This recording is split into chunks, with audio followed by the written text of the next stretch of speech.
Hey, Grant. How are y'all? Good. How you doing? Good, thank you. It's live. Okay. All right, Les, we're good. Okay. One, I guess we're missing one. Diana's not going to be at the meeting today. Her husband has some medical issues. And David has got computer issues. So it's scary because David's probably the most computer literate of all of us. So I think that's a fair statement. But I wanted to just start off and welcome Keith and Grant to their first meeting. I thought it might make sense if we were in person, we do this. I think we have a small number. We can try it on virtual. I thought we could go around the horn and just everyone introduce themselves to Keith and Grant. And Mike and I have had probably some lengthy conversations, but maybe we just start off. Let's see, Robert, why don't you just briefly introduce yourself? I know you know both Grant very well. This is Yes, I do. but if you guys could just say how long you've been on the authority and what your background is. So. Okay, I'm Robert Miles. I work over in the University of Georgia Athletic Association. I've been on the Airport Authority. I believe this is my second full year here, and have enjoyed this immensely. Have done some other things, civic minded in the community, and been on a few other boards and committees and everything. And look forward to keep growing and helping get the airport better through my abilities with working with all of you all here. So it's glad to be here. Good. Angela, maybe you can introduce yourself briefly because I'm sure you may have already contacted them, but. You can do it here or there, whatever Is you that want. okay? Yeah. Yeah, she's gonna do it from my computer. Didn't want to. Hi, I'm Angela, Hi. Mike's assistant, the business coordinator here. Yeah, I was out of the room, so I'm sorry. Nice to meet all of you. Welcome aboard. If you need anything, just let me know and I'll be glad to help you with it. Good. David, it looks like you've joined us. You there? David? Oh, well. Josh, maybe you could just introduce yourself to Keith and Grant. Yes, no, we're excited to have y'all. Josh Edwards, I'm one of the assistant managers at Athens-Clarke County. We're thankful that y'all are willing to be a part of the Airport Authority. Great to have new members. Y'all are doing important work and we appreciate it. So from the manager's office, thank you so much. I enjoy attending these meetings and work with Mike. Seems like every other day we're talking. So I'm very involved in the airport and really excited about what's happening and all the excitement down the road. I know some of that has gotten delayed, but we're very excited about what's happening at the airport, and a lot of that's based on y'all's good work. So thank you so much, and look forward to being a part of today's meeting. And Great. Thank you. Josh has been a great new addition to our group. David just sent a chat that its microphone's not working, so we'll skip over David. No, Jacob's on here. Maybe Jacob, you want to introduce yourself? Jacob attends a lot of our meetings. You there, Jacob? Guess not. Jacob's with Holt Engineering, correct, Mike? And, He is. He's our engineer of record with the FAA and GDOT, and he's our go-to person. And I see he took himself off. Yeah, we can hear you now, Jacob. Go ahead. All right, there we go. All right. So I'm with Holt Consulting. I'm the engineer of record for the airport, and I help Mike out on capital improvement projects and various other projects there at the airport. So glad to be part of the team and glad to see the new faces. You guys have met Mike and I both, so we can skip that. Maybe Keith and Grant, just a few words about yourselves. And by the way, I'm personally thrilled. I've had a chance to talk to both, and they're both passionate about the airport, and I think they really bring some skills that are going to complement what we already have. So, Grant, you want to go first? I'll be happy to. Thanks for the introduction. I don't know that I'll be able to bring skills that will complement, but I'll certainly try. We'll put it that way. I've been in and around Athens all my life, grew up out in Oconee County on a farm, went to the University of Georgia, and have been here ever since, other than a few little stints in different places. My wife, Rachel, and I have two boys, a senior in high school and a freshman in high school, that keep us hopping, and it helps us keep involved in the community. We love it here. We both have enjoyed what Athens brings to us and feel like we're both in a position where we want to give back to the community, and hopefully this is a way I can help. So glad to be aboard, and anything I can do to help, I'm certainly willing to do it, and look forward to working with everyone. Okay, Keith, did we lose? Yeah. There he is. Yeah, I appreciate the opportunity here. Like Grant, I've been in the Athens area all my life. I grew up in Athens. Actually, my wife also, both long timers, both went to UPA, and we have a couple of grown-up children. One of the grown-up children has two our grandchildren, so we have a couple of grandchildren down in Warner Robins that we got to see this weekend, which we don't get to see very often. Worked for 30-something years at Baker and Taylor at Commerce, and worked my way up to running we're in the book distribution business. And in my final years, I ran the distribution center there. And then I retired. My goal was to retire before I turned 60. So I did that just barely in December before my 60th birthday in February. So anyway, I'm looking forward to this. I've always had a love for aviation, and I don't have a pilot's license or anything, but just love aviation and wanted to be involved locally. And this seems like a really great team. Seems like Mike, you, Les, and everybody, Robert, has done a really great job here in recent years with the team. So I think I'm going to enjoy working with you. So Good. Well, welcome aboard.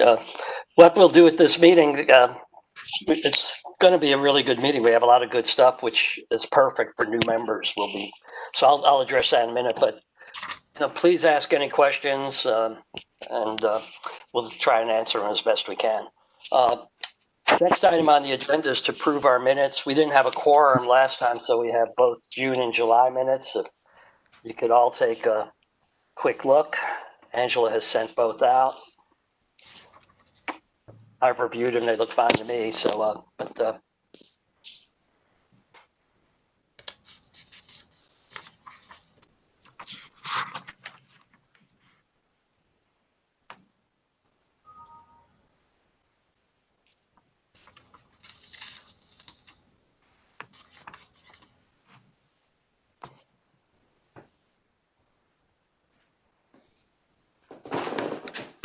okay, can we have a motion to approve the minutes, both of them?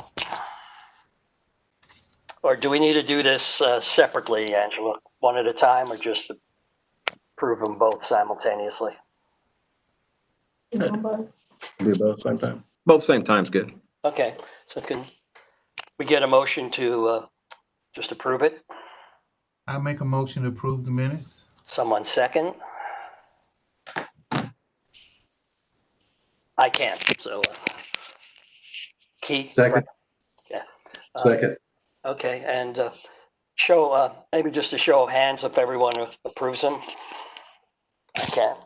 Okay, I assume David is approving them, but we have four, so. Yeah, I can hear you. I'm on my phone now. I'm trying to get the webcam and mic working, but yeah, Okay. my hand is raised.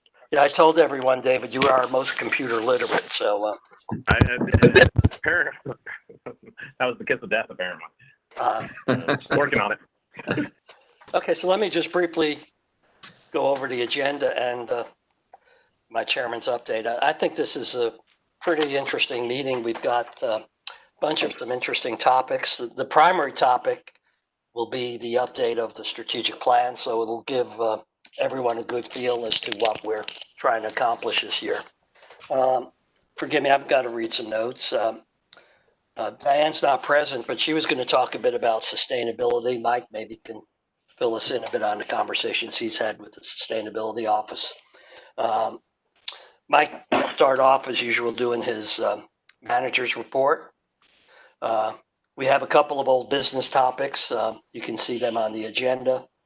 A key topic, I'll go over the performance measures, but we're going to talk about bylaws amendments. Diane's not here, but I've chatted with Mike, and I think since most of you were not on the authority when we rewrote them, a little history will help. And then Diane can represent these in September. The item about request for special use airport overlay district, I think I explained, Grant, to you and Keith that periodically we get requests from the zoning department to look at applications for construction within what's called the overlay district. It's three-dimensional, but we had one or two that were on the agenda. Mike let myself know that on Friday that those had been withdrawn. So David probably put some hours in doing this, but he's off the hook today. Then we have some new business with Grant and Keith. We juggling some of the committees. We will talk about air service development. Mike and I had a chance to talk to the director over in Allentown about the bus service we talked about a while ago. So I'll brief you on that. Grant, if you're still up for it, Grant had chatted maybe before we even start that to what's his perspective in the travel industry as to COVID-19 impact on both the hotels as well as that's tied to airlines. And then we will go through the strategic plan update, with the plan being to hopefully vote to accept it, and that'll be our roadmap for 2021. So anyone think we should add another item before we go forward? No one responded earlier, so I think we're good. Mike, turn it over to you. You want to work your Thank you. Thank you, Les. So let's do this.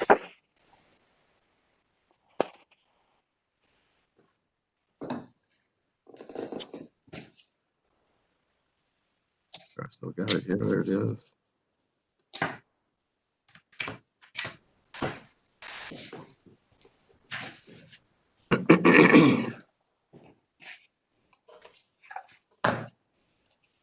Wow. Okay. So here is our financial report for July, which is the first month of our new fiscal year. So we're 8% into the year. So we look at the month to date, the actual. You can see that the COVID is still hitting us hard. We budgeted 56,000 for our avgas and about 153,000 for a Jet A, and so you can see that we're far from what we projected. Coming on down the leases,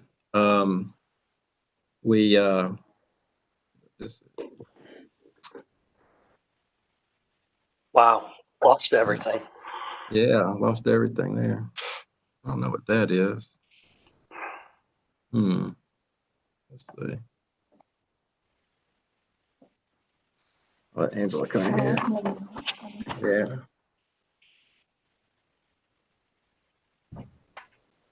No, I know what it is. Move that to there. Let's see. Tell you what, stop the sharing. That should bring it back. Yeah. Oh. Okay.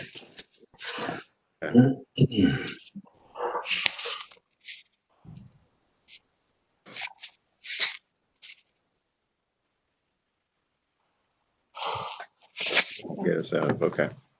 All right. Yeah, my email was going crazy. It was downloading all sorts of emails. See if I can pull this back up here.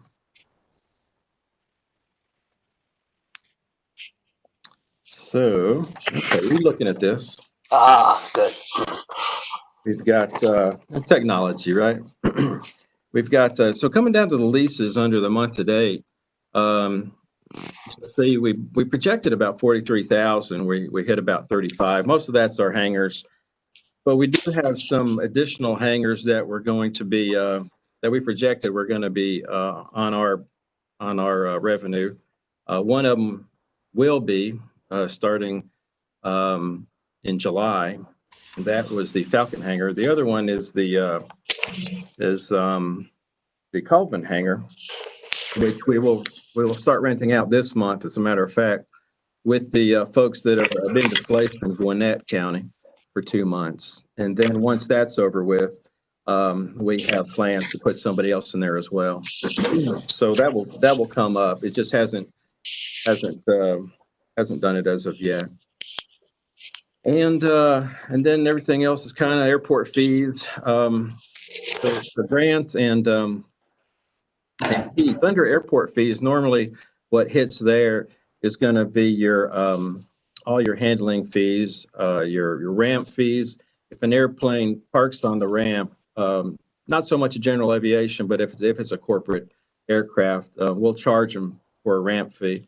Also, if it's a larger aircraft, we charge them for a landing fee. If there's charters, we charge them handling there also for baggage handling. We have air stairs that we put up to the airplane. We charge for that. So there's various charges that would go under airport fees. And since we don't have any charters and haven't had any since March, that's really hit us hard because our airport fees, we did increase those fees and we were looking very, very good last fiscal year. And so that's kind of hit us hard. I did talk to Delta. This isn't on here, but I'll just mention it. And so, they're not quite sure what they're going to do as of yet. And so we're hoping, that that they'll come through and maybe everything will be operating well with them and maybe football. We're just not quite sure where that stands right now. So we'll just have to see. So coming on down to expenses, we did sell some, we bought some avgas rather. We bought some Jet A. We bought a load of Jet A on the very last day of the month. So that will be used, at the, in August this month. So airport administration, I'll just kind of go into detail for Grant and Keith a little bit. Airport administration is Angela and myself and what we do. Airport services is the line and also customer service. And the line means those are the folks that handle the operations of the airport, the fire side, the fueling, maintaining the airport, that kind of thing. Airport maintenance is usually just a one person there with maintaining the airport, the runways, taxiways, that kind of thing. And then administrative overhead charges, that's a charge that we get from Athens-Clarke County to do our purchasing, our accounting, HR, all that stuff that goes along with that. And then other administrative is just, that's just minor stuff there that I could go into another day. So with all of that said, our total revenue expenses, we lost about $200. Yeah, I wish we could have reversed that, just made a little money there, but it's better than what some of these other airports are doing right now, unfortunately, with the times that they are. And, they say we'll just be thankful of that, but still, if we could start getting some charters in here, our corporate customers are coming in more and more every day. General aviation is flying more and more every day. If you can look at our operations down here, in the month of July, we had 2,600, about 2,700 operations in the month. And I think it was April when we had close to 1,200 or 1,300. And our norm is for Keith and Grant, our norm is about 45 to 5,000 in a month is what our norm is. And so it took a hit. So we're slowly creeping back up. It hasn't gone down at all, through these months. It's been going up. So that's a good thing. Our avgas gallons, 5660 for the month. We were normally doing about 10, maybe 9 or 10, something like that. And our Jet A is slowly going up as well. We were usually in the 25s, you know, to 30s for that. So we do have some business here, of course, you know, that, like I say, that came from Gwinnett. Since they're working on their runway for 2 months, we've got some business here that we're hoping that this month in September will be a plus for us and help our revenue for this year. And also, who knows what, you know, what football or the sports are gonna, you know, what's gonna happen there. But that would, you know, if fans at the stadium, like they say they are, we would most likely get some jet traffic from that, as my, you know, would be my thinking. So, so with that, any questions? And I will send this, I will send a copy of this financial to everybody. I usually do, and I don't think I did. I sent it to Les and Diane, but I will send Keith and Grant, Robert. I'll send one to you as well. If just look it over, if you have any questions, especially the new members, if you have any questions, just feel free to call me up. We can go over it, and you might have some questions about where these numbers come from. But I get most of them. You know, we do have finance with Athens-Clarke County, so I get the reports from them. And then I just create that. It makes it a little bit easier for us to digest as an authority. Mike, I've been putting all, and I've talked with Grant and Keith, these are all out there on Google Drive, which, and if you Yeah, share it, thank you. you can save Mike putting them out there. So you can look back over 3 years worth. Yeah. If it's easier to send them, but they're all out there along with all the minutes and the agendas. So. As far as capital projects, we've got 2 of them that I'm happy to say that we're further along than we were last month. I think we've pretty much buttoned up the funding source for the localizer. Got that out of the way. Working with Jacob right now to just finalize some paperwork and some other things that go along with that project. And then also, we still have the Taxiway Alpha project out there that we're trying to do.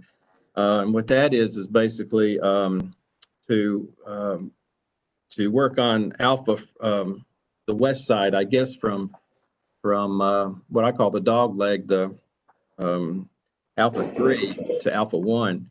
And that's that's kind of like middle of the airport west. And that's that section there. So we're hopefully going to get funding in that. It hasn't been announced yet, but I hear hopefully, you know, that soon maybe we'll hear something. And that would be a good project as well.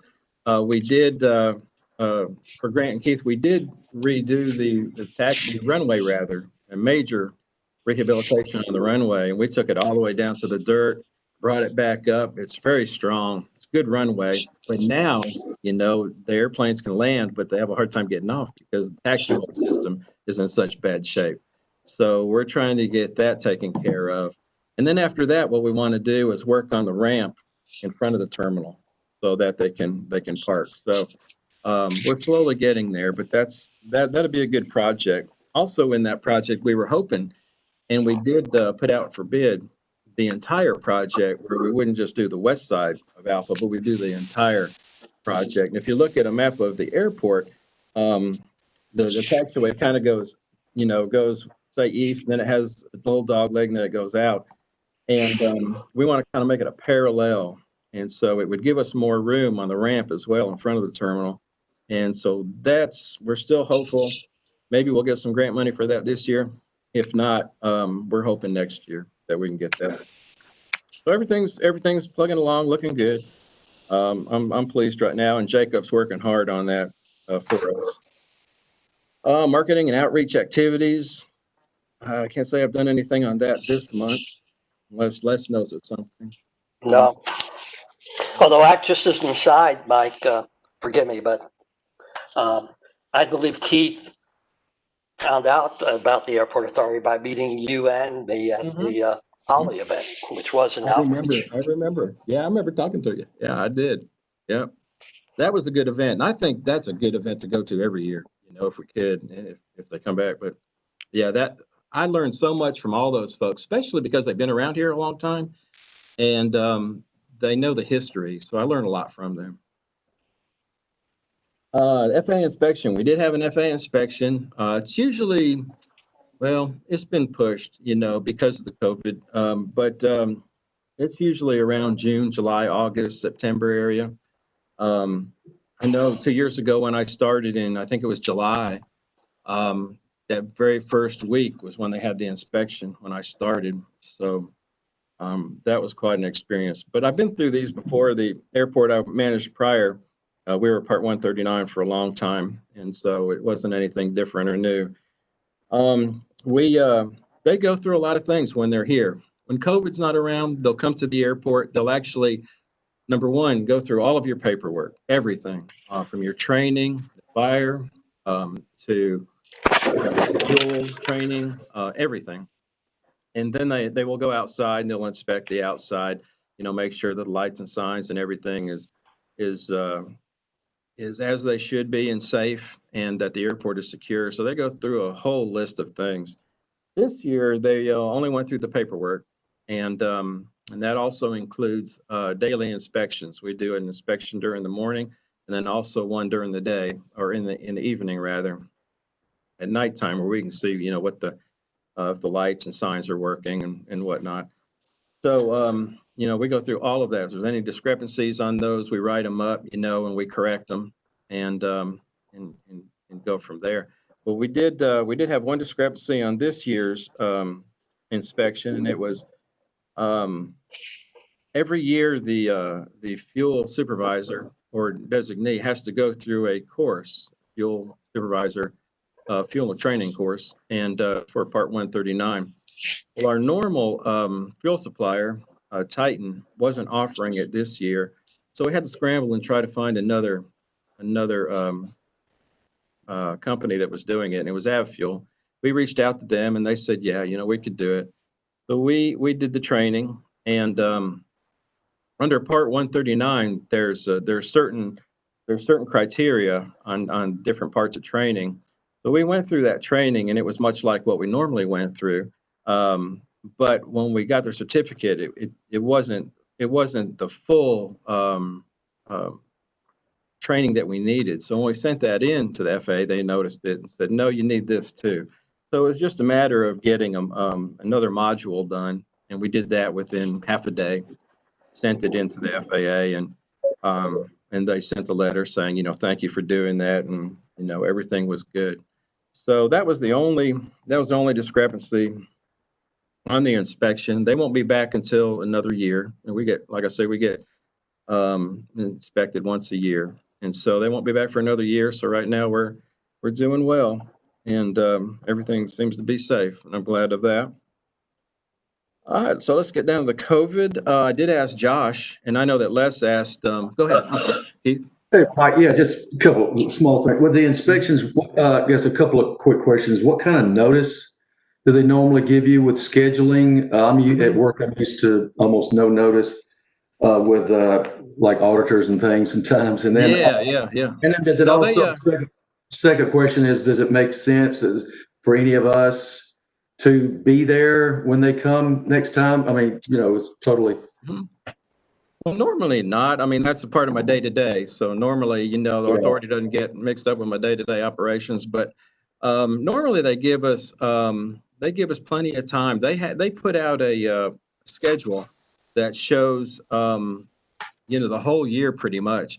But then it can change a lot of times if for some reason the FAA has changes through the year. They'll send an update on it.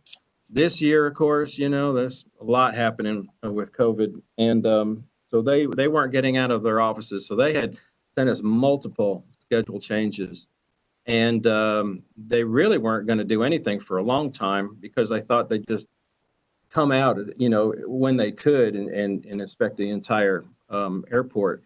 Well, then they realized, it's getting, it's lasting a little longer, so they decided just to do the paperwork side. So normally they'll give you a good 6 months. Um, they will send out a letter saying they're coming, probably 2 months ahead of time. I would think. I think it's about 2 months ahead of time. And that way you get all your paperwork in order. They tell you exactly what they need. Of course, it's the same thing every year, what they need. So it's nothing really new.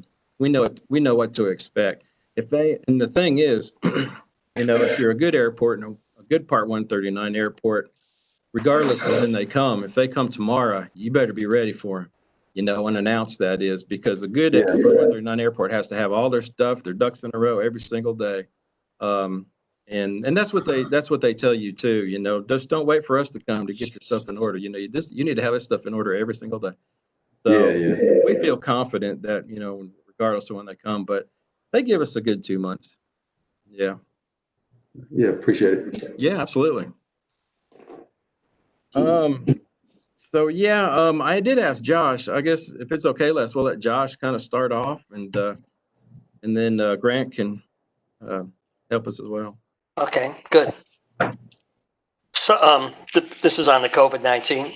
Right, COVID-19. Just maybe real quick from you, Mike, before Josh and Grant. Pretty much the same business as usual as it was last month in terms of who can enter the terminal, masks, and all that. It is. We've There's got been no masks. changes. No changes. We do have the pilot's lounge open, and the terminal is open. We do have masks available for anybody that comes in. The FAA sent us about 3,000 of them a couple months ago, and we still have a good supply of those. And so yeah, we're still being very careful. We're wiping down everything, spraying everything. We've got cleaning service in place every morning that comes in and does a good job as well. Yeah, like I say, we're seeing more and more people come into the terminal, and a lot of them are wearing masks and being very careful. So that's good. That's it. Josh, Mike said pretty much business as usual. So whatever you've got to update will be appreciated. Yeah, just for historical context for our new members, I can touch on where we've been and kind of where we're heading. I think our focus currently is providing services safely, prioritizing the safety of both our employees and our residents. And so early on in mid-March, we closed workstations and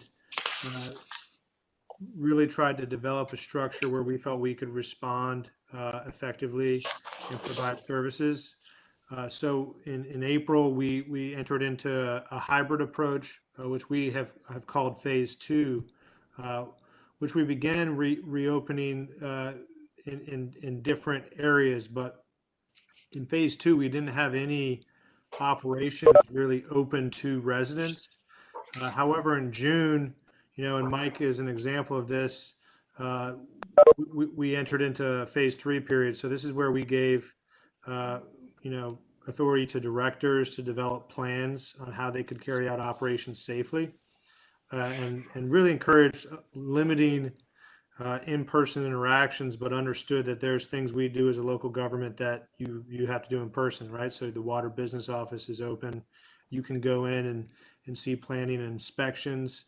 There have been changes in hours. We've gone online in some services and provided digital opportunities we haven't in the past. So we've encouraged directors to innovate in this moment and think about new ways of providing the same services. Obviously, the airport, there's planes and you fly in and you fly out, so that does involve some in-person interaction. Whenever that's the case, we're encouraging 6 feet of distance. Mike's worked, thinking about plexiglass where that's applicable, and obviously we're requiring masks. So there's been a new emergency ordinance approved by Mayor and Commission talking about masks, and so overall, we are now in what we are considering phase three. So we are monitoring, daily data on confirmed cases. And one thing to be aware of, in July, we saw a huge spike. I'm sure you all saw this in the news.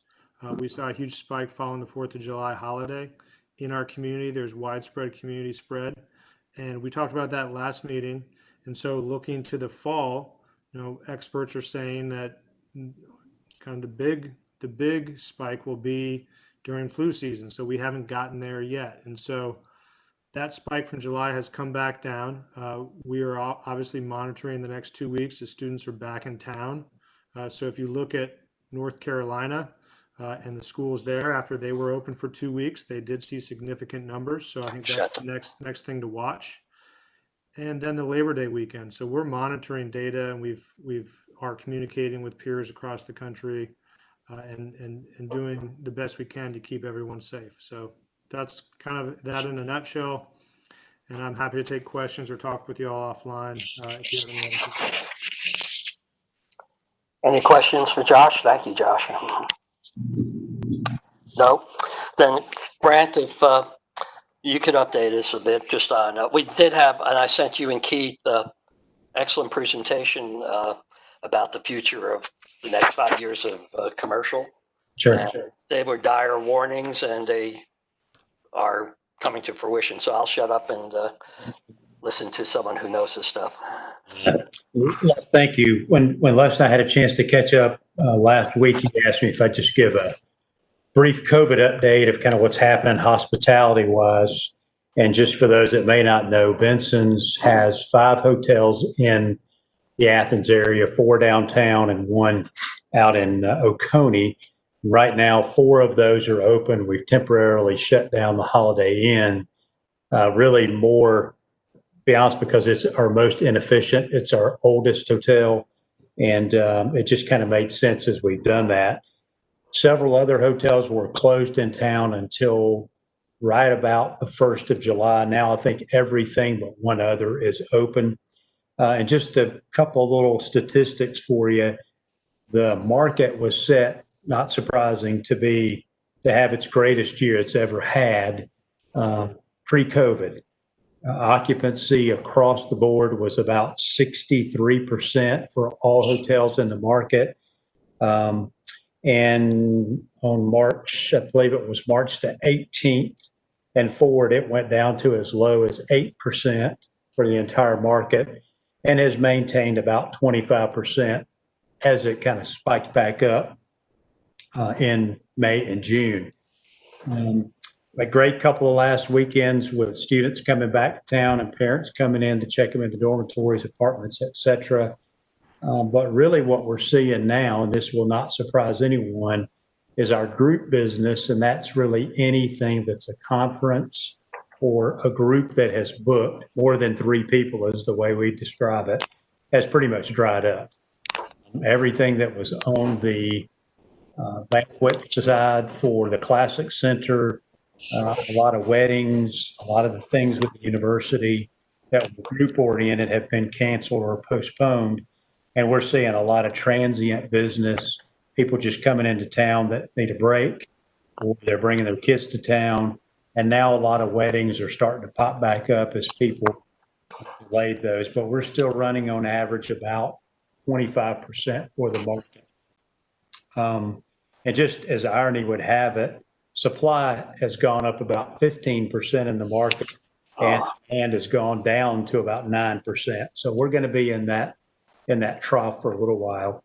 And as everybody knows, we are, I don't want to say 100% dependent, but we're 99.9% dependent upon what happens at the university. And that will surprise no one. We have great relationships with the university and kind of what's happening, and we're anxiously awaiting what will happen with football season as people try to discern what tickets they have and how that will add travel back. And then the last thing I would say is, as we start to think about what's happening, we had the Athens Area Hotel Association had a meeting Friday of last week, and we had someone from the state over to talk a little bit about what's happening in other markets. And as challenged as we have been, we're actually a lot better off than most are. But they seem to think it'll be March of 21, maybe April of 21, before people will gain confidence to kind of be back out and travel. And they named 4 different reasons for that. Number 1, fear of COVID, which will not surprise anybody. Secondly, is the fear of COVID and the flu season together, which is obvious. Thirdly, this one kind of surprised me, was that the lack of travelers' confidence that there'll be amenities in the community for them to enjoy. Restaurants, movies, sporting activities, cultural events, etc. And then the last was just safety of different communities. So we have been challenged. We're challenged by the workforce. I mean, as we've gone down and now bringing things back up, I don't know if it was the stimulus packages or what, but we're just really having a hard time bringing the workforce back to bear for more than 3 or 4 days. We can get them here for a day, but then they don't want to stay. And there's a plethora of different reasons for that. I would also say that we have a sister company that has a commercial bakery out in Bogart. And for that one, it's all private label. We don't sell anything individual, but we've really seen no change in that business model at all. We're still shipping, people are still buying, so that's been certainly a big blessing for us.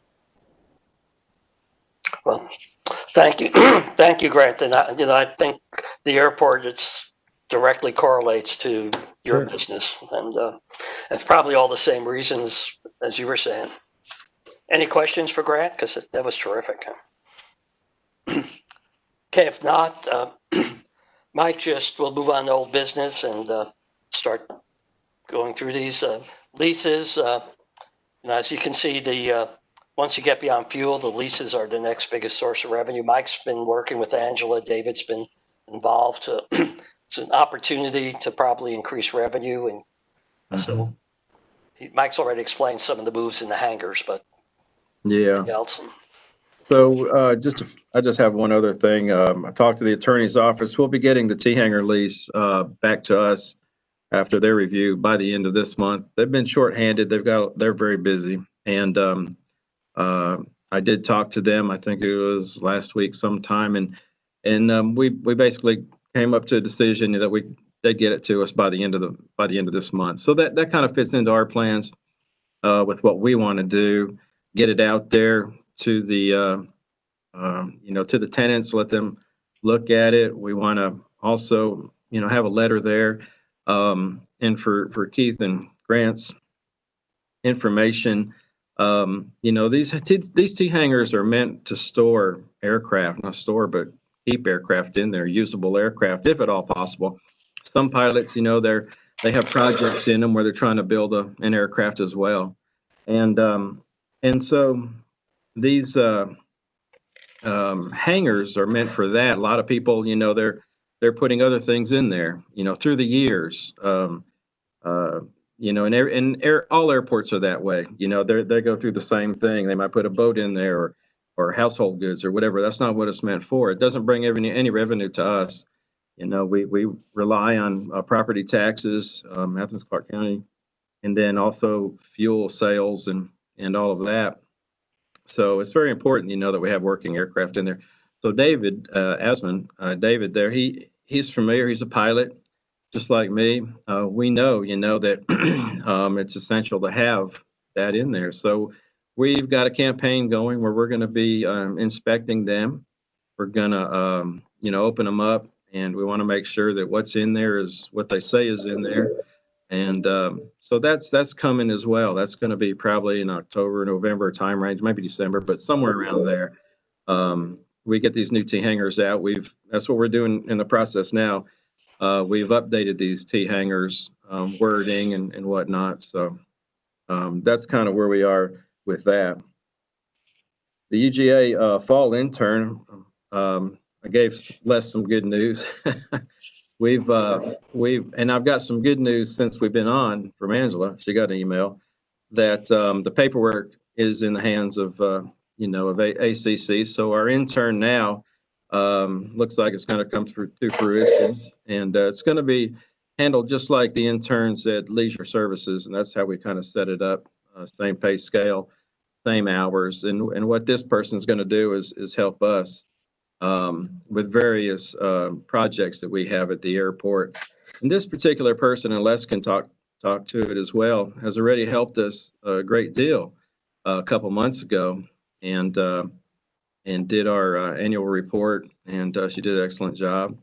But So she's, what is she, a senior this year? This is her. Yeah, she's a senior in Grady, Yeah. and we hope to have a ongoing relationship. So when she leaves, we'll get another person to handle all these public Mhm. relations type tasks. So Right, right. she's been So, terrific. That's great news. yeah.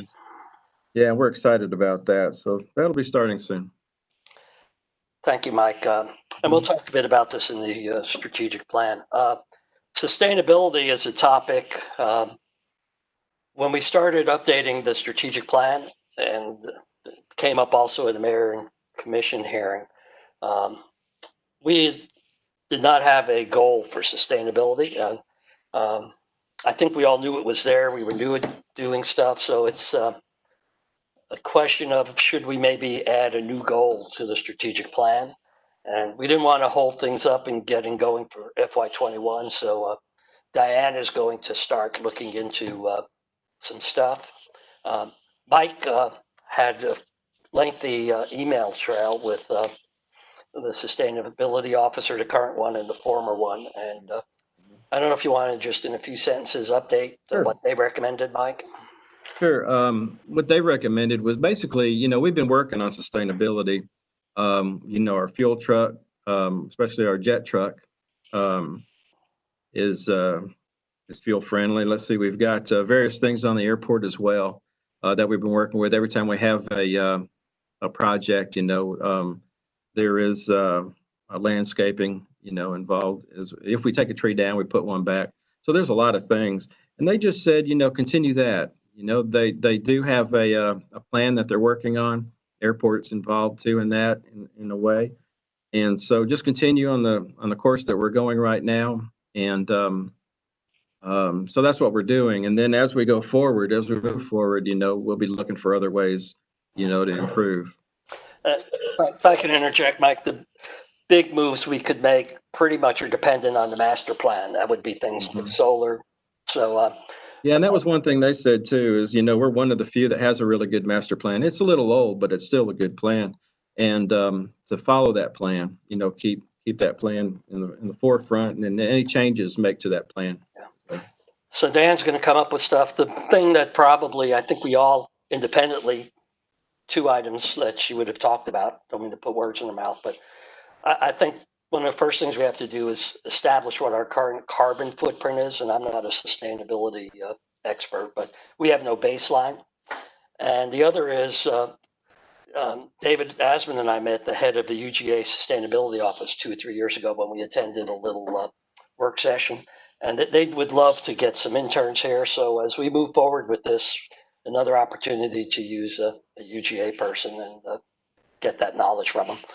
One thing I think that it's sort of obvious, but I never saw it. The biggest thing that would have the biggest impact would be commercial service. Getting all those cars off the road, driving to Atlanta would just be an amazing carbon footprint reduction. So, that would actually be something we could claim as a reduction. So the bottom line on sustainability is you'll start seeing stuff as Diane and we'll talk about the finance and planning committee start maybe developing some goals and see if we can get us an intern also to do the carbon footprint. That one would probably be a free intern, so no cost. Diane usually talks about the Lexington Road corridor. There were two big corridor projects, the Atlanta Highway and Lexington corridor. We've been following Lexington corridor. She's on the committee. When they did the two studies, the mall was the anchor around the Atlanta Highway, and the airport's been sort of viewed as the big mover and shaker in the Lexington corridor. So there have been a few small projects. There's a huge one which I don't think can be cost justified. That would be to build an entrance to the airport off Lexington corridor. But Diane's been working on the committee, and they've got a few projects that have come to fruition. One is either about to happen, already happened, has been the street, what's the right word, the signage. And Mike's done a great job with that's underway, I believe. Yes. Yeah, we've been working on the wayfinding on that. And I sent in a list of about 18, 19 locations, sent it into to the SPLOST, and nothing's really changed since the last meeting, but they're looking at it. I know that GDOT will have to look at it because some of these streets are GDOT regulated. So. Alrighty. I'm going to show about our performance measures. I want to do that quickly because we've been working on this for a few months. Timing's been perfect because Josh has brought a lot of expertise in process, strategic planning, and performance measures, and you'll be seeing rolled out soon. I don't want to steal his thunder. A software package called ClearPoint, and we'd like to think we've been ahead of the curve, developing a robust set of performance measures that tie back to our strategic plan, and then another set that is more. Grant, you're probably familiar with this, and Keith. These are what we call operation measures. They're sort of the cost. They drive the strategic measures. So I'm not going to go all these in detail, but let me just pull them up. Hope I can do this. Unless, as you do, let me just say how happy it makes me that you describe a performance management and strategic planning tool as Thunder, because I'm very excited about it. We presented the system to all of our directors at Athens-Clarke County last Friday, and we'll be rolling out training at the end of September. And we're excited that Mike and Angela are going to be a part of that, and they'll be able to get you all's strategic plan up in there. Oh yeah, Angela, we hope you're a part of it too. But yeah, we know you will. Yeah, I told her I hadn't told her that yet, but she will be. Oh, there I am. There I go stealing Mike's thunder. Oops. No, now see, Josh said so. All right, y'all. But again, I just want to say thanks for having a great strategic plan ready to go for this. It's shovel ready, and look forward to working through it with you. Yeah. I had pulled this all up to show you, and now it got lost. So let me start again. So we've been just sort of plugging along on this, and I've created a spreadsheet, which I won't go over the details, Josh, but as Mike and Angela start working on this, Mike mentioned to me, Joseph, that if I could either work through Mike or with Joseph, we've sort of automated the collection of this. So we have a spreadsheet. Most of our data comes off the report Mike showed you. And so then I've created a little thing called the data sheet, where there's some places for Angela to enter some data, but then the rest of this just comes off the reports that Mike produces. And then right now we have our own versions of strategic reports that I'm sure ClearPoint will take away, but those are linked directly to this data sheet. So pretty much the only data entry is a few items into this spreadsheet called data. So I'd love to, if possible, Josh, you guys call the shot, but figure out how we can take this data and import it into ClearPoint. So I'll shoot you an email, and Mike, you decide how you might want to do it. Yeah, I've talked to Josh, and we kind of know what direction to take on that. Okay, then I'll just send this to you, Mike, and hopefully you can leverage it. Okay. And I'll explain it pretty detailed. But here's we have for Keith and Grant, pretty standard.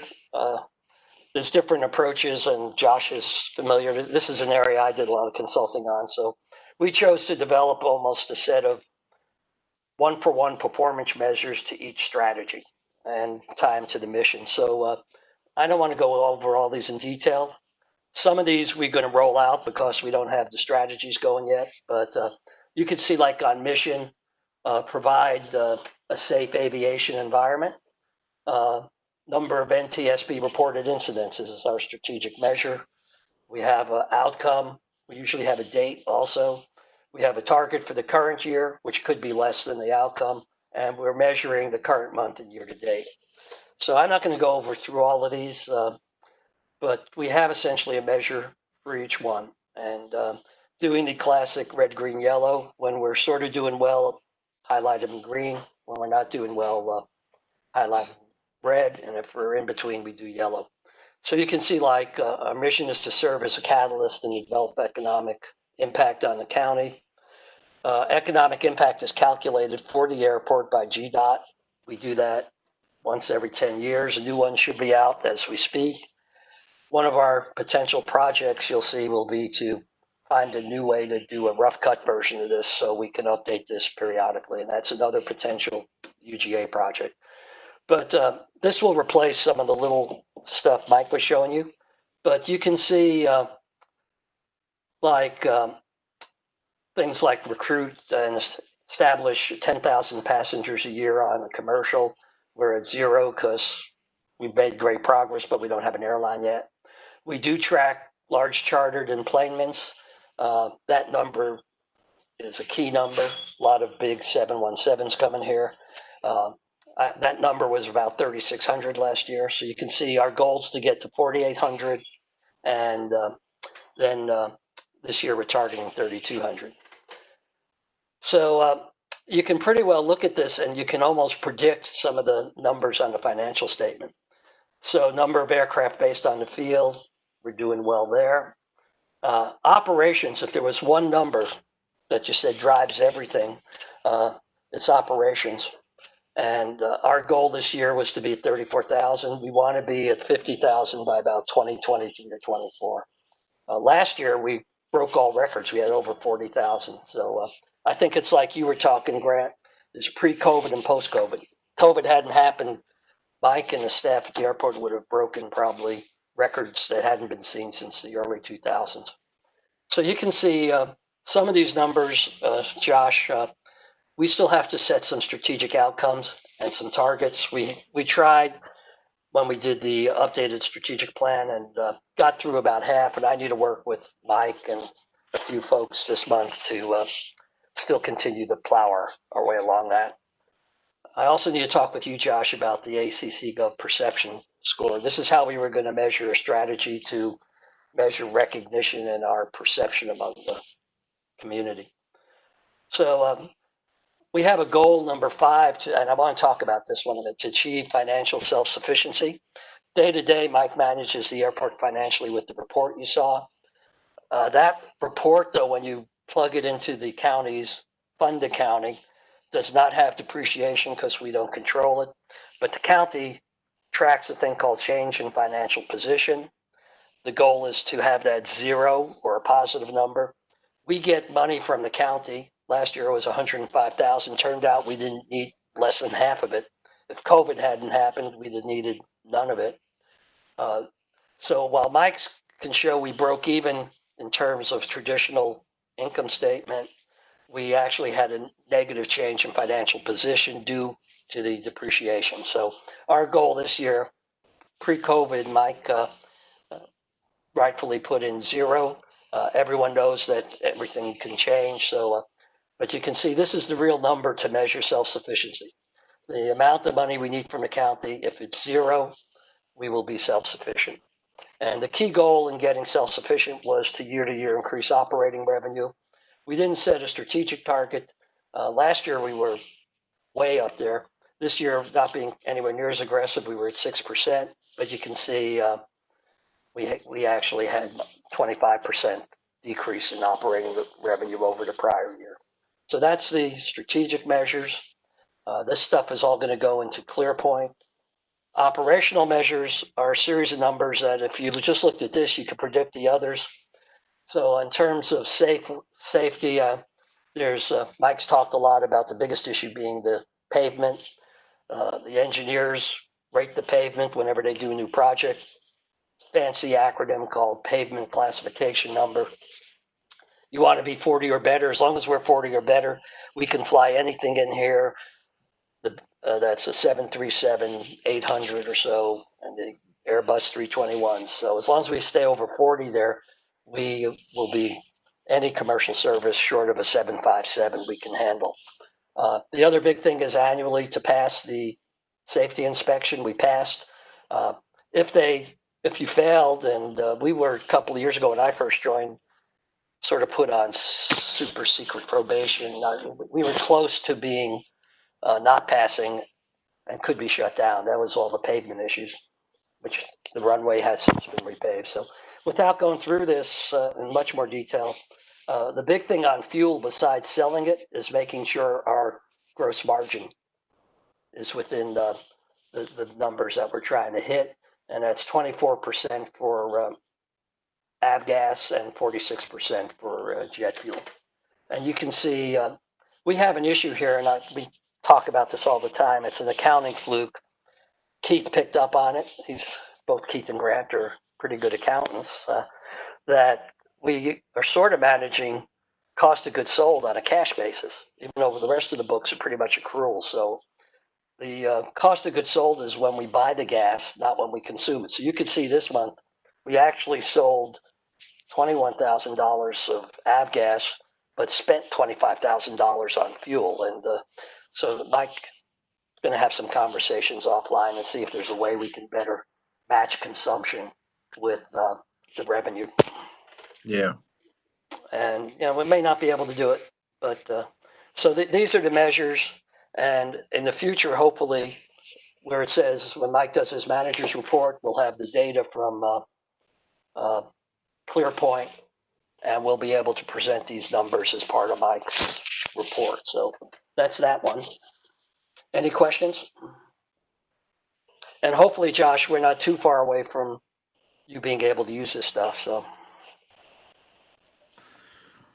No, I don't think so. I think, the way to think about this is it's a evolving process. To me, Yeah. learning how to use ClearPoint and learning how to utilize data to improve decision making is always occurring. And so I think, I'm glad to talk more at length of this. I think you put a lot of thought into it. I think it's we can think through kind of how we present it at future meetings, but all that work will kind of kick off after that training. So we're probably still a couple months away, but appreciate it, all this work.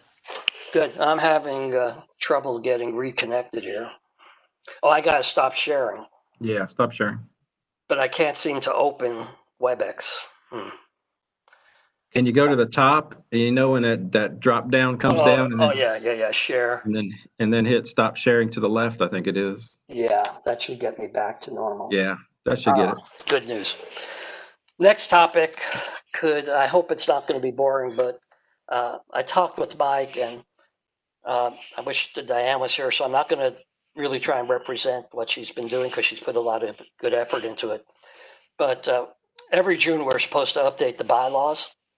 And Diane really was going to go after this primarily to correct the fact that we were not allowing anything but in-person meetings. And as a newcomer and looking into this, she found similar opportunities she felt to correct it. And I'll let her address some of those. But I know even Josh is new. I wanted to, without beating it to death, give you a little history of the bylaws because it has to be put in perspective, I think. And then Diane will submit the stuff and we can talk specifically about what she has. But we revised the bylaws in October 2018 as part of this June effort. That was the first time David was here and Mike had just showed up. It's the first time they'd been revised since 2001. And it was a really controversy, for lack of a better word, that drove us to really put effort in this. Without going in great detail, there's been some authority folks that honestly thought we should be an authority that had true authority, hiring, firing, making contracts, in effect, truly running the airport. The enabling legislation, which I've sent you all, sells page after page of what we can do, but there's one hitch: we don't have an airport. So they directly address that in sections 23 and 24, which say that the county can turn the airport over to us, highly unlikely, or is it necessary? When we did our research, it's not proven that one form of governance is better than the other. And then it goes on to say what we could do if they turned it over. So this has become an ongoing battle. I think that was maybe an accurate word at these meetings. Every meeting we spend time on this. So Blaine actually, rightfully so, said, let's finally do a strategic plan.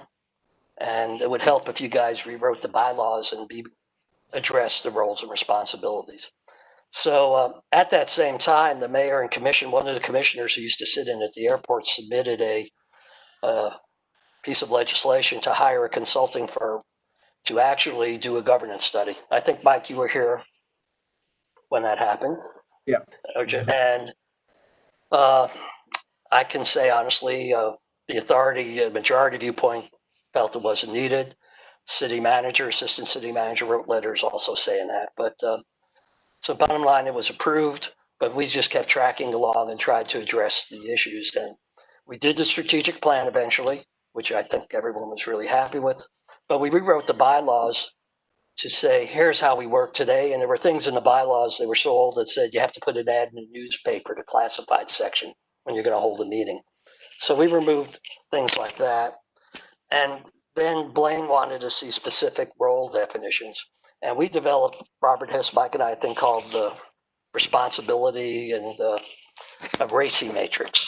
And we use that a lot in my old consulting life. And you can see that attached. I think Grant's shaking his head. It's a standard way. And we identified over 50 items. And that really spells out, and we don't do enough checking that occasionally. It shows who does what. And so that really addressed that issue. The key article in the bylaws is the first article. It's called Article 1. And I can't tell you how many people looked at that with Blaine, Robert Hiss. Robert was in complete contact with the county attorney. And we had a good draft of that. And then we found out that the county had used the authority to cut revenue bonds. Correct me if I'm wrong, Mike, David, someone, or Angela. And they were for some of the hangars. So we updated That's right. it a bit.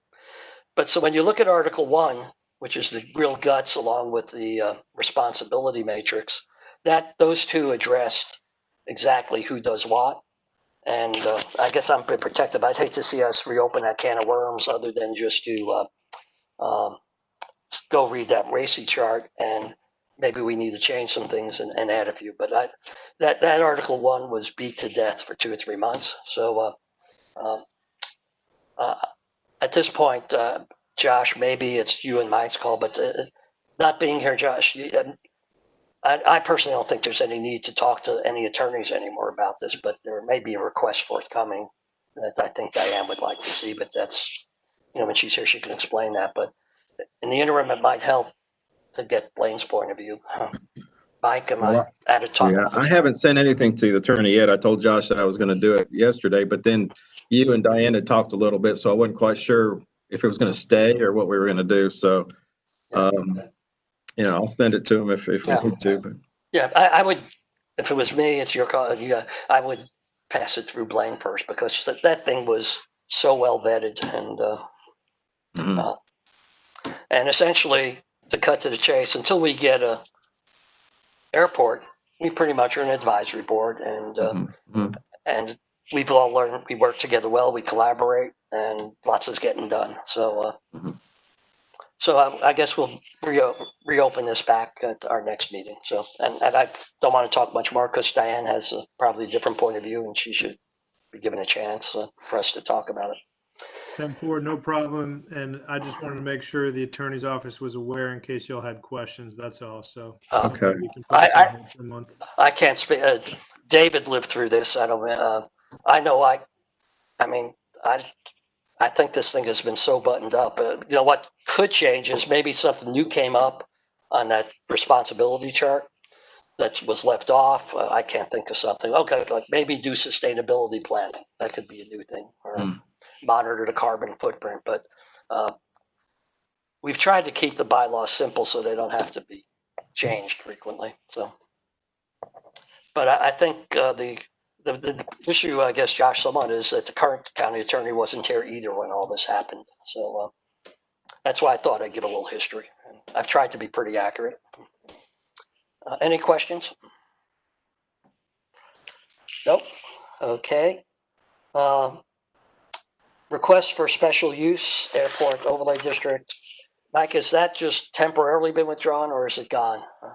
They haven't said. They just said it's been withdrawn, so I'm not quite sure. But I'll bring it back up if it does come back up. Okay. And Grant and Keith, and the way we do this normally is Mike will bring to the authority the request, which is usually come to him from planning. In the good old days when we met in person, a lot of times the person submitting the request was allowed to make public comments. They'd bring out these giant charts, roll it out on the table, and bottom line, we would say David and Robert as the operations committee would go off and research it and come back with a recommendation to put before the authority, which we would accept or vote on not to accept. So usually it's pretty cut and dry. These go back to density, height.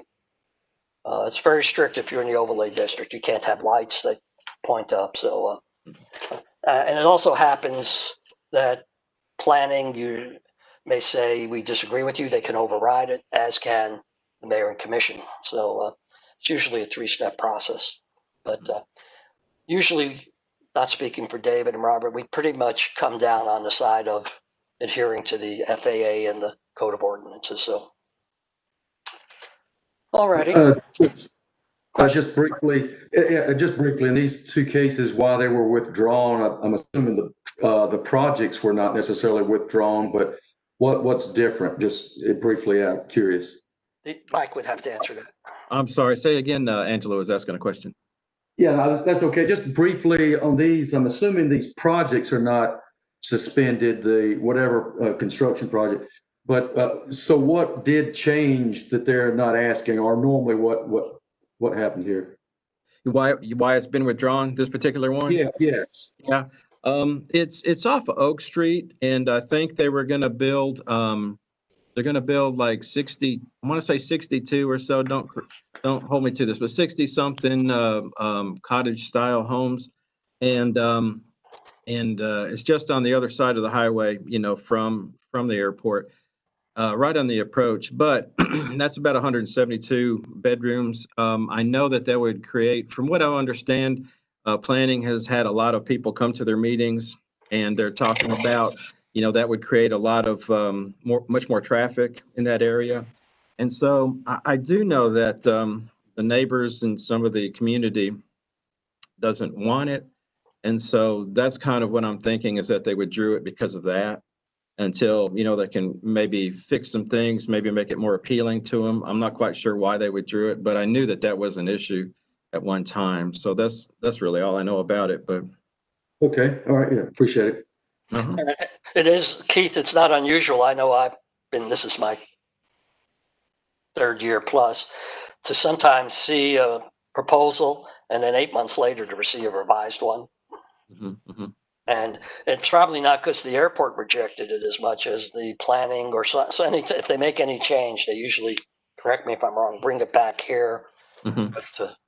Yeah, they do. If there's any change to it from what they sent me this time, you know, I'd send it to David, and of course David would get Robert involved, and then we'd all sit down and look at it with the subcommittee, then make a recommendation. But yeah, it's pretty spelled out in the Code of Ordinances what's good and not good.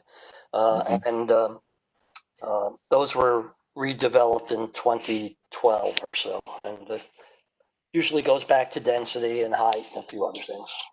is our airport overlay, is that on Google, where Grant and Keith can look at that, or I can send it to? I think that'd be great if you could copy me. I'll get it out there. Yeah. But I could also send a link to the Code of Ordinances, but I don't understand. It's very hard to understand. I'll put a copy of the map in the Google Drive. That'd be great. I appreciate it. Yeah, no problem. And again, realize the hard part, David, took 3 years for him to get me to understand this. It's three-dimensional. You can be within the two-dimensional boundaries, like in 5 Points where I live. I think we're in it, but we're way below the third dimension. So. Yeah, you've got that component, and then you've got the density component too, which put those two together and see, you know, if it all works or not. Okay, moving on. We're gonna definitely get done before 5. Committee assignments.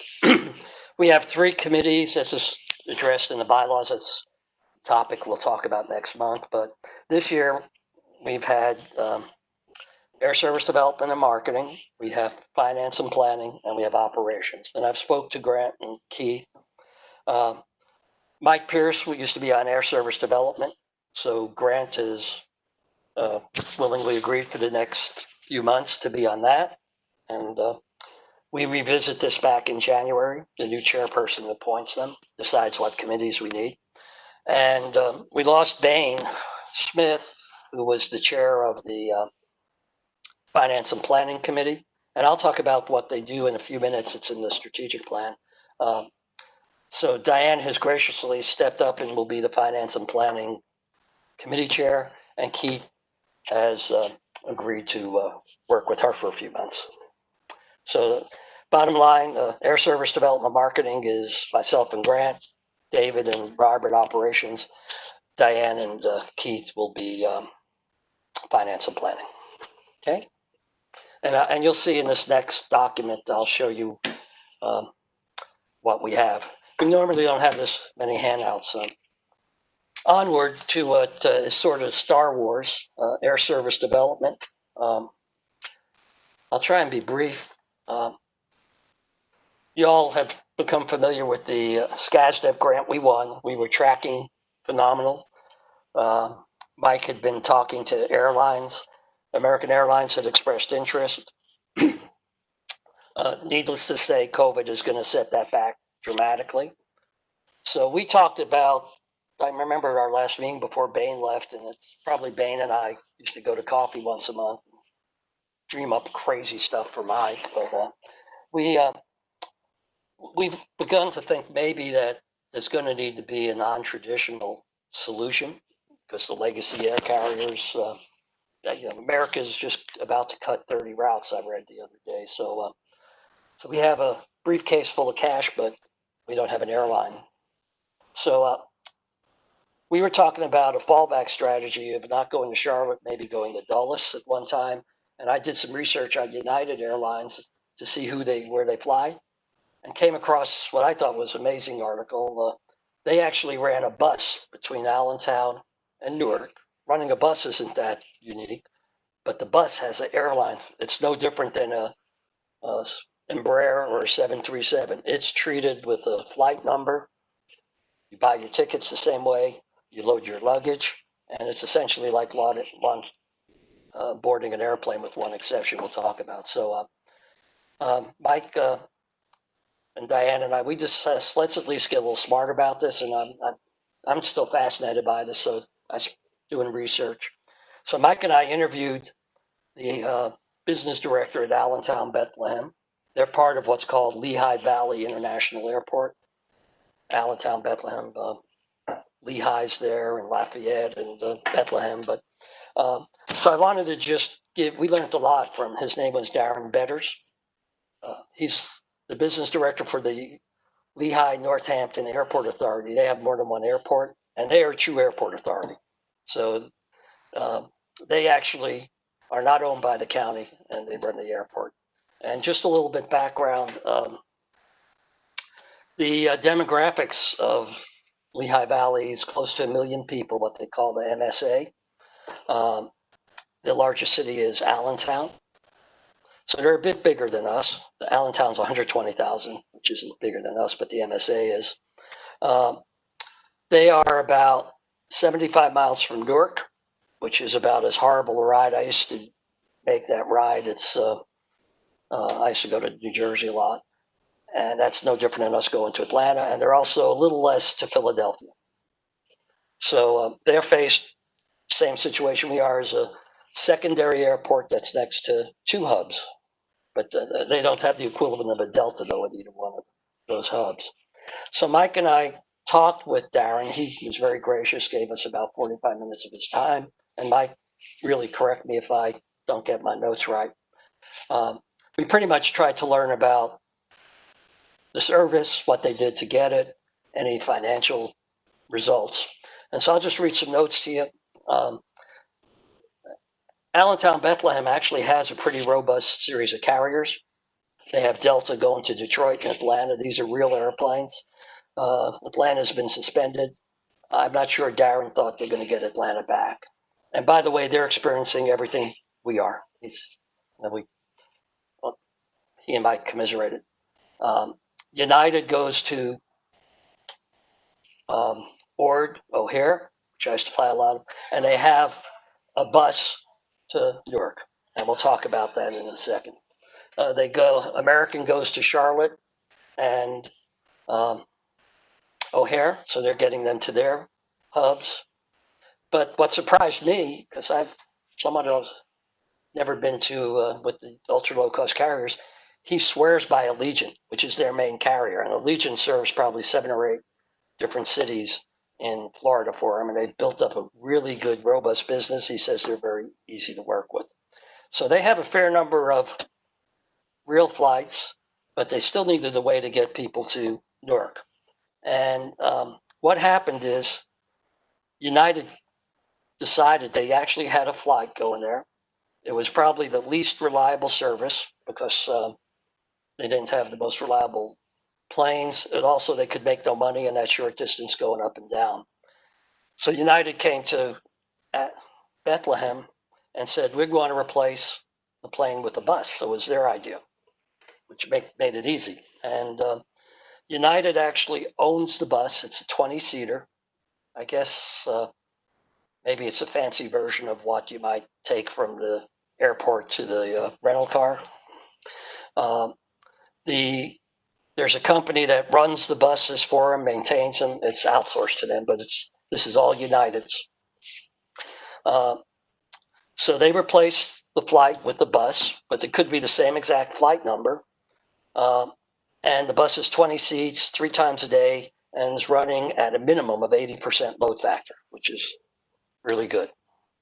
So any questions before I talk about how it works? And I hope I'm not putting everyone to sleep. So here's how it works. So if David wanted to go, let's say, to Houston from Allentown, round trip, he would go online to the United website, put in Allentown to Houston.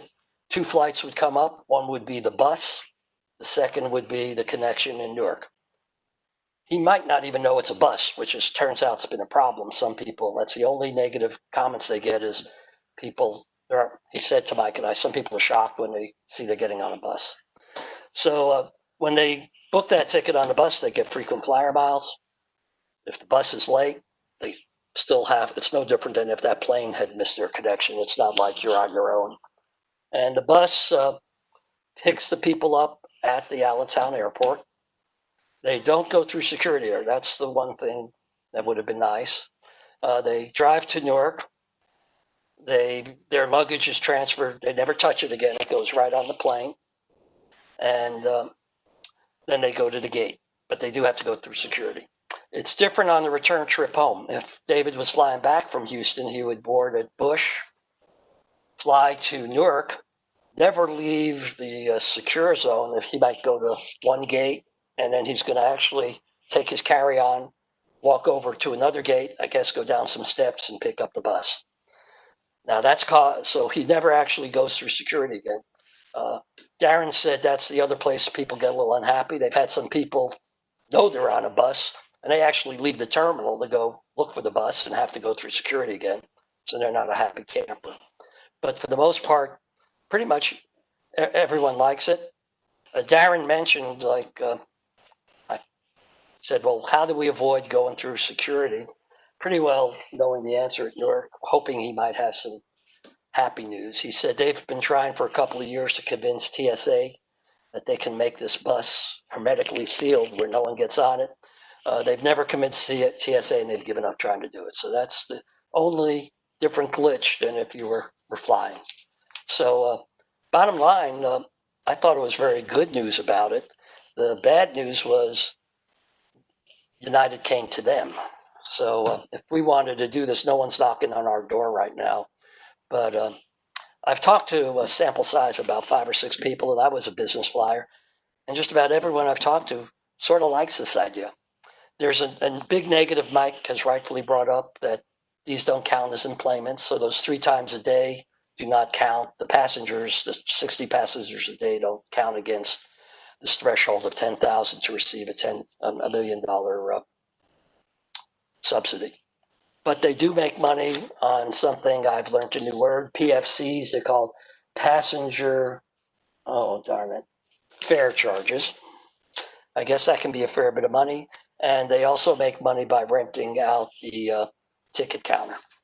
So that was the news about the bus. And the great news is when you talk to someone like him and Mike could really start. And I've listened.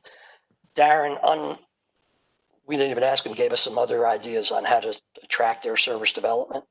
And he really talked about an idea I hadn't thought about, Mike may have, of finding ESA airlines that have taken ESA money, don't get in an ESA agreement with them, but use the SCASDEP money. And so like an airline like Concur that's flying out of Macon. He mentioned Southern Air Boutique. And then he said, you guys are thinking right. It may take a different business model. There's two that are looking at secondary airports. Dave Neeleman, who started Breeze, he was a founder of JetBlue.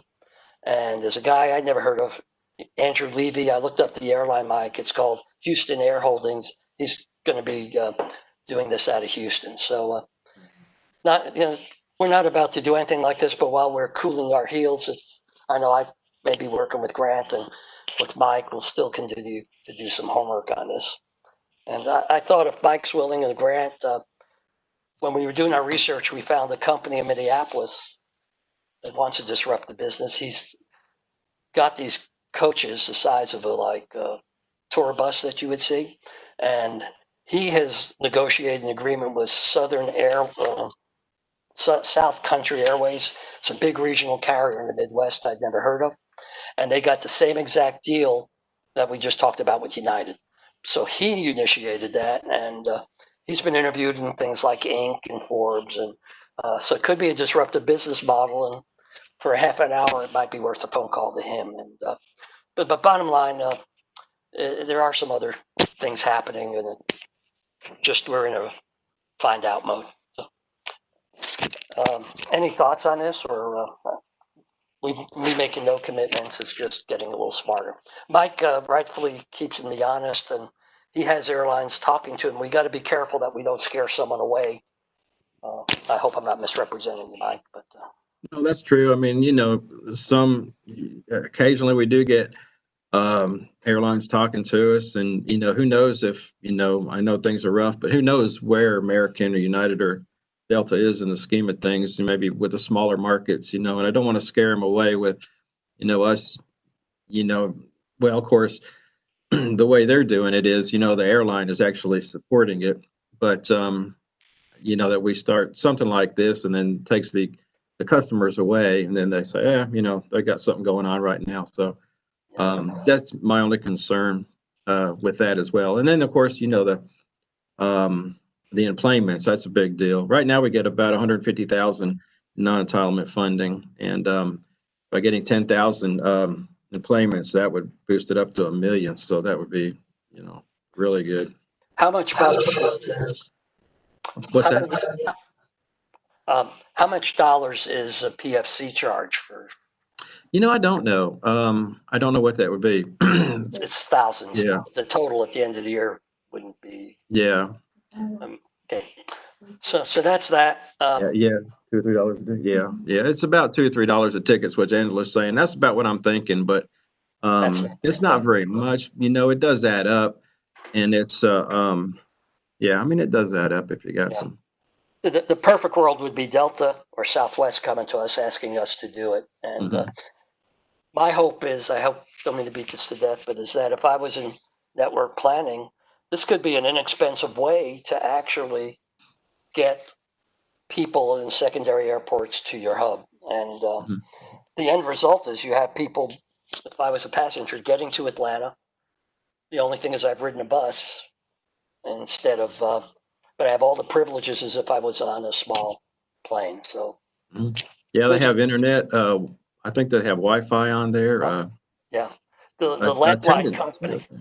Yeah, the landline company. They have all that. They even have a flight attendant. Yeah, attendance. Yeah. And I think they serve snacks. So. Yeah.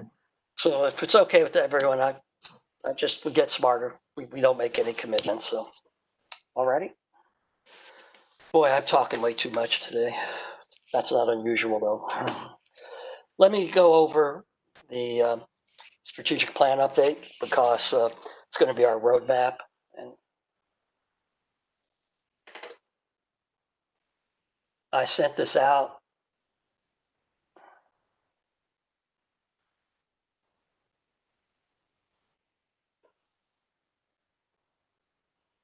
Sorry.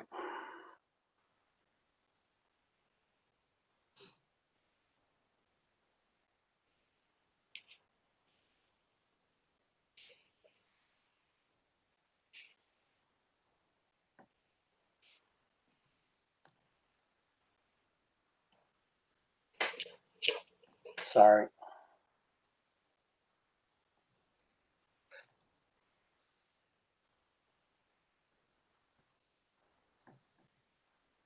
Oh, well, I can't get this in present mode. It's being hidden. So what we did, we got a small group of people, the committee chairs, Diane, Mike, David, and me. So each of the three committee chairs, we got together. And this is our first time doing this because we just completed our first year of the plan. And we looked at all the goals and strategies. It was pretty straightforward in that a bunch of initiatives got delayed because of COVID. So we just pretty much rolled them over. But we did some other work. So I wanted to walk you through our plan. I don't know if Josh is still on, but Josh contributed. He may not realize it to helping straighten our plan out. He gave us the correct terminology. We did end up dating two goals. I take no credit. Oh, you deserve it. You got me. You got me reading, and it was fortunately a simple fix. So we'll just go over the updated goals, and I'll do this quick. The initiatives that we're going to do for 2021, how we monitor the plan. Hopefully, the committees, while they don't do the work, but can roll their sleeves up a bit, but they'll be the go-to for Mike if he has questions, and then next steps. So without going into what we used to call it, we came up with standard terminology. We now have the big idea or the goal. The goal would be to expand the general aviation experience. That's a big goal.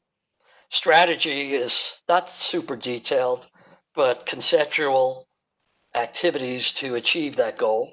So in the case of expand general aviation, one of the things we wanted to do was essentially add products and services that we don't provide, which would attract more people, which will result in more operations.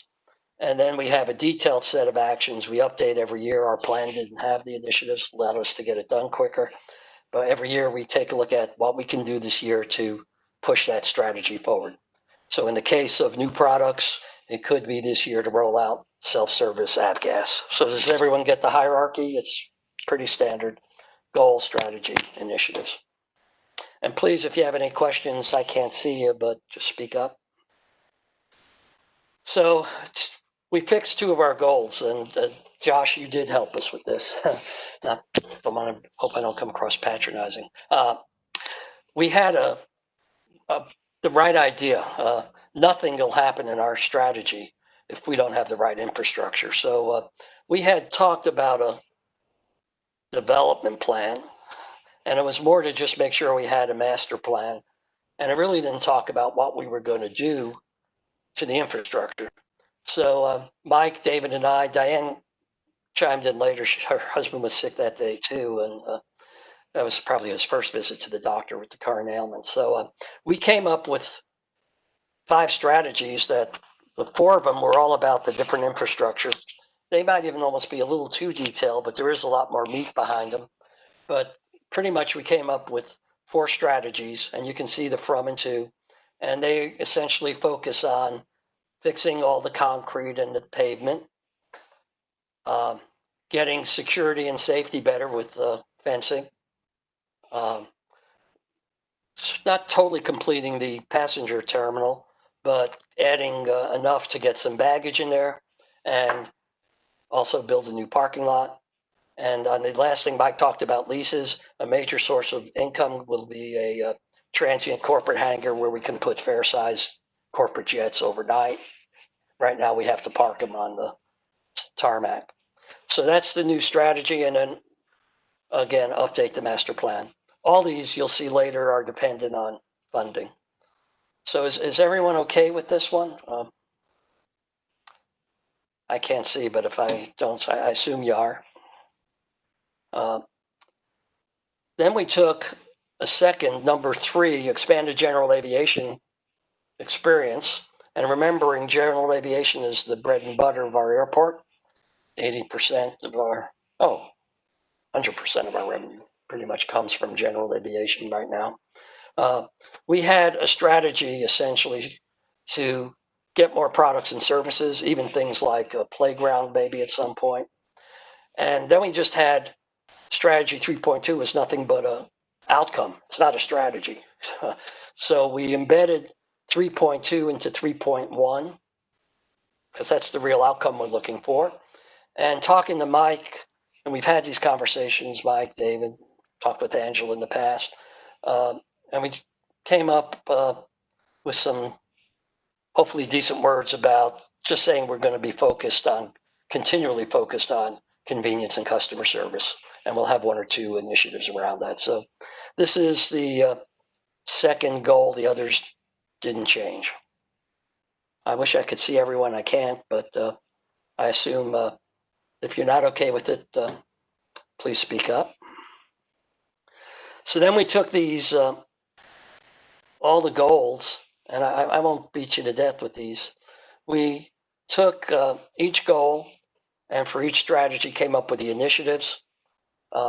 Again, for the infrastructure, it was very simple. Jacob and Mike had what we call the capital improvement plan, and we plunked off the initiatives that they have targeted for FY 2021. They came right off there.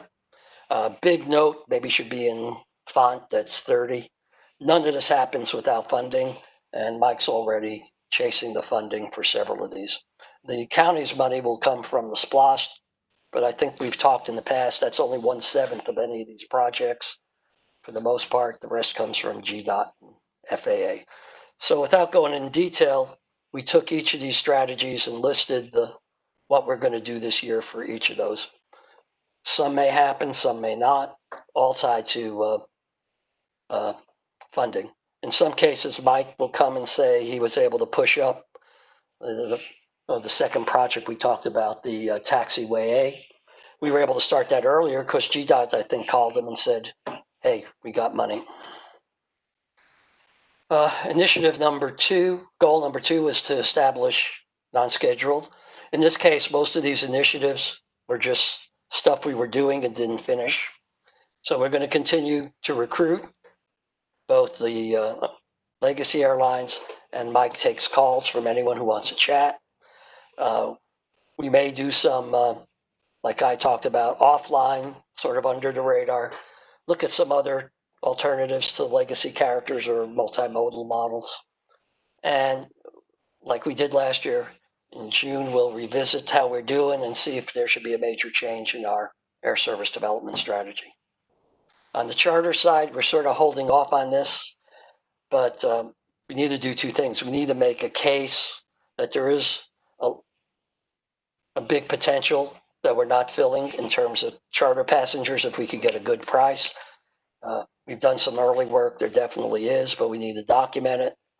And that Bain has always insisted, and he's not here, but he's right.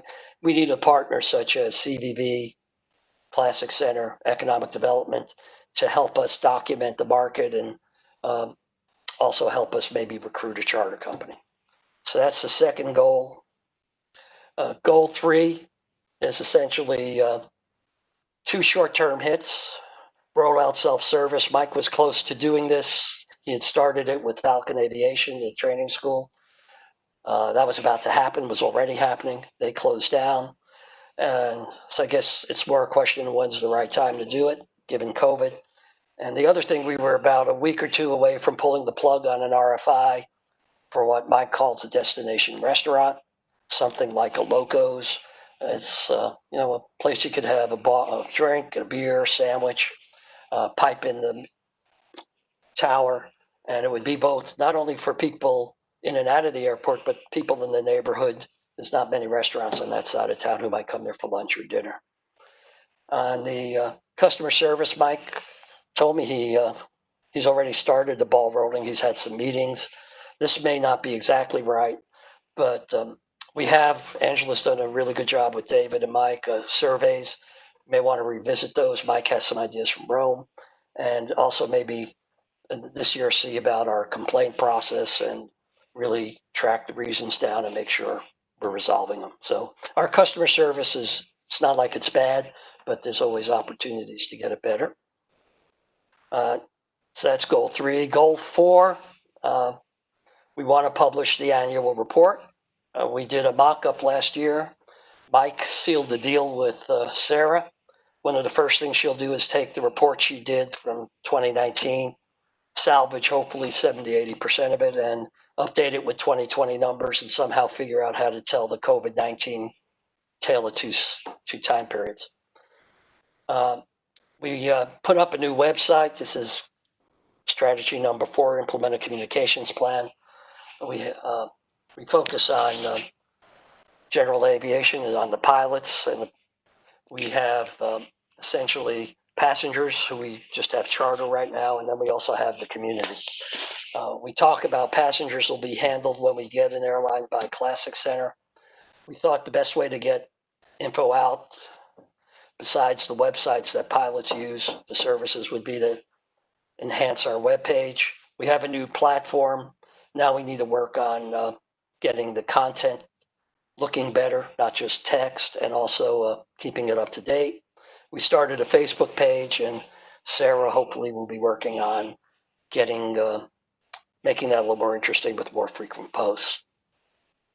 Then Diane had a whole series of initiatives, which are on the next 2 pages. She and Mike Pierce, working with Mike, developed a community engagement plan, mostly centered on public events. A lot of that, all of them have started. And by the way, I forgot to mention, when you see in parentheses, that's the quarter that they start. All these have been started. So Diane, I got all these from her. She said put Q1. And then we have our strategy to work with UGA students. We're going to try and conduct 1 to 2 projects a semester. And we already have one, the public relations one. And we've identified 2 or 3 others: economic impact, sustainability, and maybe charter marketing research that we can turn over to different colleges. And those we'll probably work on in the spring semester. But you have to start recruiting in the fall. The 4th big strategy was to pursue an aviation partnership to train people in maintenance. It was going to be with Athens Tech. That didn't pan out. Mike gave it a really good shot. We're making really good traction with Clarke County School District. We were going to meet with them on March 18th. COVID essentially hit the wall the week before. Our meeting was canceled. So when we think the time's right, we have all the material to present to make a business case why aviation maintenance is important. And then the objective would be to get their interest and a little task force to really put all the plans together, the facilities, instructors, curriculum, all that, to document the partnership. And the 5th one was become revenue neutral. Part of that involved better reporting. That was the new financial statements Mike and Bain pulled together, and then to supplement those now with performance measures. And Mike mentioned inventorying the leases, and he also mentioned a standard hangar lease. So again, tightening up areas where we can enhance our revenue. So that's the initiatives and the goals. I'm going to go quickly through it. How we plan on monitoring it. We have a spreadsheet which may be replaced by ClearPoint. We call that the inventory initiatives tracker. Every initiative is in this. Every meeting, the financial planning will get together with Mike and update it. And we also have our strategic results. Well, my guess is both of these will be loaded into ClearPoint. Finance and planning will meet monthly with Mike and report back. The committee assignments would be air service development and marketing will work on the air service development goal, and all of the marketing goals, with the exception of the community engagement that Diane has really done a good job on and has a lot of traction.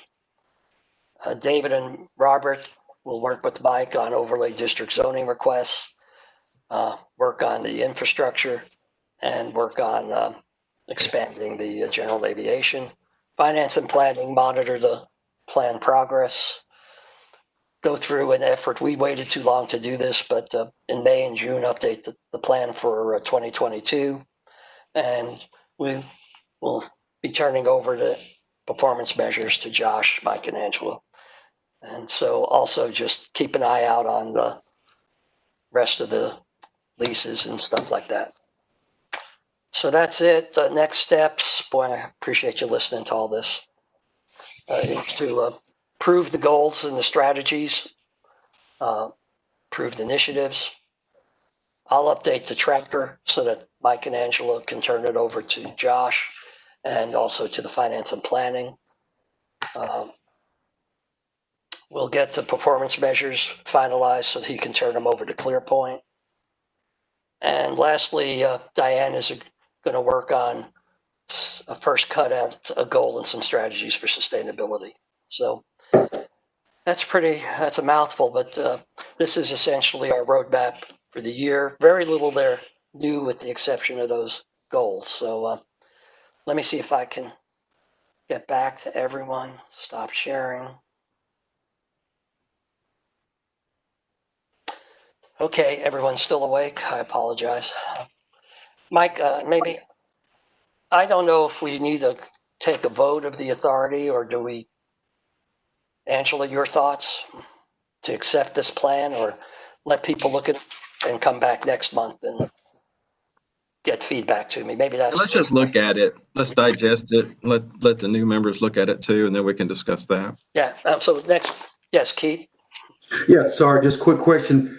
This is fiscal year. I think I just answered my question. This is actually fiscal year 21. So we're already 2 months into the year. And when you're talking about Q1 to Q3 or whatever, it's in reference to the fiscal year that started. Which Q1 starts July 1st. Okay, That's correct. sorry. It's an excuse, but not a good one. We should have done this in May and June, and we weren't even almost meeting at that point. So, but in the future, hopefully, we'll get it done. So I'll put this out again, ask for anyone's suggestions, and we'll put it up to a vote next meeting. So thank you very much. That was pretty much it. Anyone else have anything to say else? I really do appreciate you all listening to this. I do think, having lived through the days when we didn't have this plan and we would come to meetings and someone would say we need an incentive plan and why isn't it done already? Pretty much lets us drive the direction. Maybe very good reasons why some things don't happen, but at least it gives us those targets. Any thoughts or? No? Okay. Need a motion to adjourn? So moved. Second? Show of hands, everyone approve adjourning? I guess we're done.